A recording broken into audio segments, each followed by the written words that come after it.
Hello and welcome to Ecolution with me, Evie Kenny, and our panel of students from across the Irish Schools Sustainability Network. Ecolution began life as a podcast 5 seasons ago, so head over to your podcast platform of choice to catch up on all the amazing adventures we've been on in that time, exploring climate change, climate action, climate anxiety, a whole treasure trove of climate-related content, and meet some of the incredible people fighting for the future of our planet. On the agenda for today's panel discussion is transport and the 15-minute city. The 15-minute city is an urban planning concept that allows residents to access shops, schools, healthcare, amenities, all the daily necessities you need to survive and thrive, within a 15-minute walk, bike ride or public transport journey. How close are we to achieving this, and what would it mean for our cities if we did? Well, to discuss these issues, we're joined again by Yu Ming, Emily, Chloe and Hugh. Let's start with the idea of the 15-minute city. Emily, what thoughts do you have when I use that term? Well, I suppose just the whole meaning of it, being able to get to places within 15 minutes, I think would work really well. I think it would be so convenient, especially for young people who definitely don't have cars yet, well, at my age anyway, or public transport could be really expensive. So I think being able to walk and being guaranteed that you get there within 15 minutes would be really cool. Yeah, and Chloe, what about you? What are the facilities that are most important to you in your daily life, and are they within a 15-minute sustainably approved journey from your home?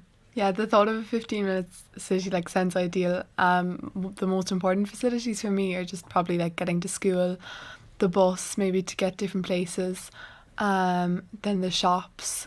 I mean, where I am, obviously the shops aren't they're grocery shops, and then a cafe maybe to meet my friends. And to be honest, none of those are a 15-minute walk away from where I personally live, because I live in a really rural area. But within the town, it's great. I think if you lived in an estate bordering the town, you'd probably be able to access all of those from the town centre within maybe not a 15-minute walk, but close enough to it. And Hugh, do you find yourself travelling far to get to school, sports, shops, say, or are there facilities close at hand? I'd say most of my facilities, to the closest to my sports, my school, the school's the closest one. It's only 5-10 minutes if you're cycling or walking. And my sports, it would take 10 minutes in the car, but 15 minutes of cycling. So I think I'm all in a 15-minute city for everywhere I need to be. So, Yu Ming, what do you think of the concept of a 15-minute city? I think it sounds very ideal, as Chloe or Emily said. Being able to get to anywhere within 15 minutes sounds like a great convenience that even where I am, I feel like sometimes there's stuff that's not within my reach, but for you guys in Cork, it must be even worse, That's all I'm going to be deadly So, following honest. on from that, why do you think some people find this to be such a controversial idea? I'd say it's probably because of very sketchy concepts such as the line in Saudi Arabia, where they showcase really advanced surveillance features, and I find that really off-putting. I wouldn't want someone to document exactly what I'm doing every single hour of the day, do you know what I mean? So I think that's where people are getting most of their worries from. Yeah, and Hugh, what are the problems you envision for those trying to create 15-minute cities? Maybe having to think, if I can't get there in 15 minutes, then I'm going to have to cut it out of my schedule. But that doesn't necessarily mean that. It's just a little bit over 15 and it's still fine. Yeah, making adaptations to our life. Yeah. So, Emily, Cork is home for you. How easy or difficult do you think it would be to turn Cork into a 15-minute city? Well, given that Cork is much bigger than Dublin, I think it would be very difficult. We spread out across many different areas, rural, coastal and urban. So I think it will be difficult to kind of connect us all together and be able to get places in 15 minutes. Like Chloe was saying, out by her house, there's nothing. I've been there. There's nothing.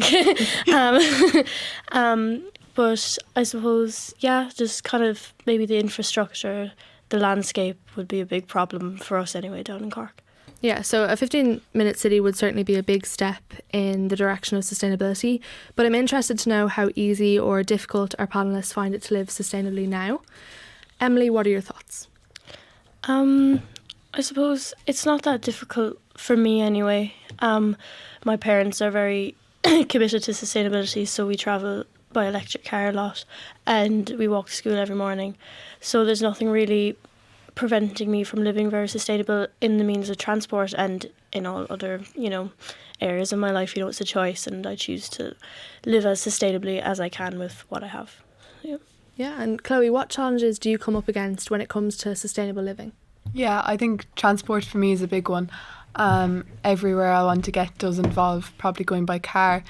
Easy, like even to get a spin with someone is probably the best I could do in terms of sustainable transport. And I think that's why there's varying levels of sustainability, and while you may fall short in one, it may just be impossible. You'll excel in something else. So while rural living does involve increased transport, it means that you're benefiting the environment in other ways. So it might be having a garden because you have the room to have a garden and you can improve biodiversity there, or that sort of thing. So I think seeing it as like a double-sided thing, you can both improve and disimprove where you're living. Yeah, and Hugh, do you think we live in a sustainable environment, and are there any obvious changes you think we could start making now? I don't really see any. I think everyone's doing well. I think lots of places in Dublin, from where you live, if they're in 15 minutes, you'll averagely go there, so then no one really needs to change. Okay, and Yu Ming, does our society make it easy or difficult to live sustainable? I think our society is doing its best to make sustainable living easy, but of course there's always steps to improve it.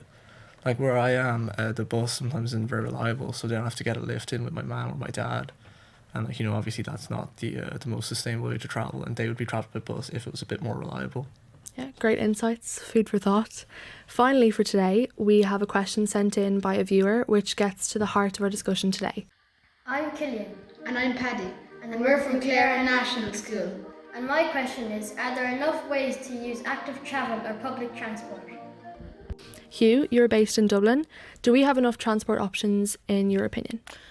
I think we do have a lot of transport options. We have the bus, the Lewis. There are more. You can jump in a car with your friends. There are lots of buses and Lewises everywhere. It's our normal transport. Yeah, and Yu Ming, you go to school in the city centre. Yeah. Are the options you have right for you?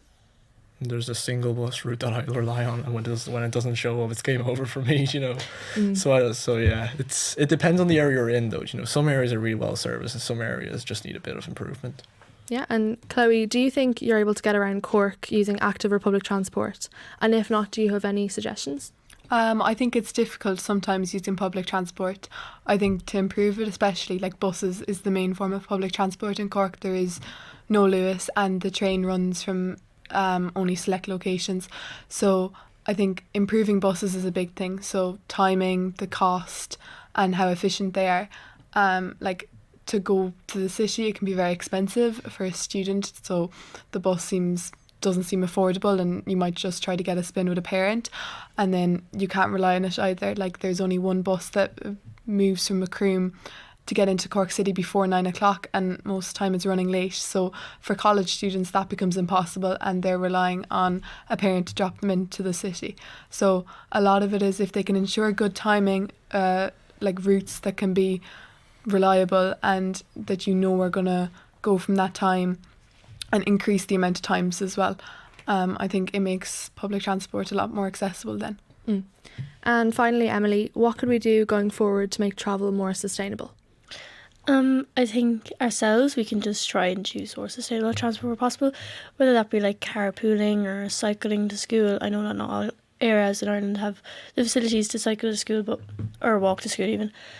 But just trying where we can, and then I suppose just standing up for what you want, even if that's in your local area or in your county, even just standing up, we want this, we want to travel more sustainably, stuff like that. We want to be connected to the areas around us easily, want them to be cheaper or something like that. Standing up for what you believe in, because someone has to listen to you.